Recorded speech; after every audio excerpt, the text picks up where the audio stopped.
Head quarter کہلانے والا شہر ڈیرہ مراد جمالی میں سوئی سدرن گیس کمپنی لمیٹڈ کی جانب سے لوڈ شیڈنگ عروج پر شہر میں مختلف مقامات پر گیس پریشر کا مسئلہ تو کہیں پر گیس کے پائپ لائن ٹوٹنے کے باعث گیس کا نام و نشانی نہیں، اور چند جگہوں میں گیس کے پائپ لائنوں میں گیس نہ ہونے کی وجہ سے سیوریج کے پانی نے رستہ بنا لیا ہے۔ محکمہ سوئی سدرن گیس کمپنی لمیٹڈ کی نااہلی اور غفلت کی وجہ سے موسم سرما کی شدید سردی میں گیس پریشر کی کمی کی وجہ سے شہریوں کا جینا محال ہو چکا ہے۔ شہر میں رہ کر بھی شہری گیس نہ ہونے کی وجہ سے مہنگائی کے دور میں لکڑی جلا کر اپنا گزارا کر رہے ہیں۔ اس حوالے سے عوام نے وش نیوز سے بات چیت کرتے ہوئے کہا، ہم بلوچستان میں رہتے ہیں۔ ڈیرہ مراد جمالی ایک ڈویژنل ہیڈ کوارٹر ہے جہاں گیس کی اتنی قلت ہے، بالکل گیس نہ ہونے کے برابر ہے۔ چولہے بند ہو چکے ہیں لوگوں کے، تو لوگ بیچارے لکڑیاں جلانے پر مجبور ہیں۔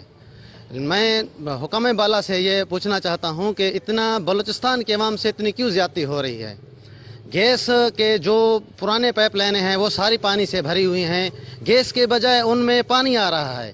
لوگ بیچارے اتنے تنگ ہیں، اتنے پریشان ہیں، ان کے 10-10 ہزار کے 15-15 ہزار کے بل آ رہے ہیں۔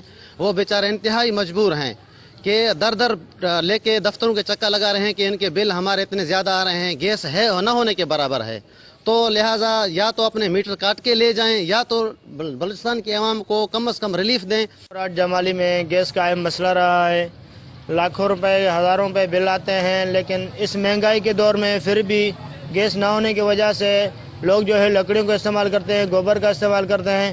تو خدا را حکومت سے اپیل کرتے ہیں کہ ان غریبوں پر رحم کیا جائے، لوڈ شیڈنگ ختم کر کے گیس کو بحال کیا جائے۔ بل بہت زیادہ آ رہا ہے، گیس چل نہیں رہا، بل آ رہا ہے۔ عوام نے ڈپٹی کمشنر نصیر آباد اور حکام بالا سے اپیل کرتے ہوئے کہا کہ سوئی سدرن گیس کمپنی لمیٹڈ کی شہر میں گیس سسٹم پر عدم توجہی کا نوٹس لیا جائے اور ان کو پابند کرے کہ شہر میں پائپ لائنوں کی مرمت کیا جائے اور گیس پریشر کا مسئلہ جلد از جلد حل کر کے شہریوں کی مشکلات کو ختم کیا جائے۔ کیمرہ مین معشوق رند کے ساتھ ریاض بلوچ، وش نیوز، نصیر آباد۔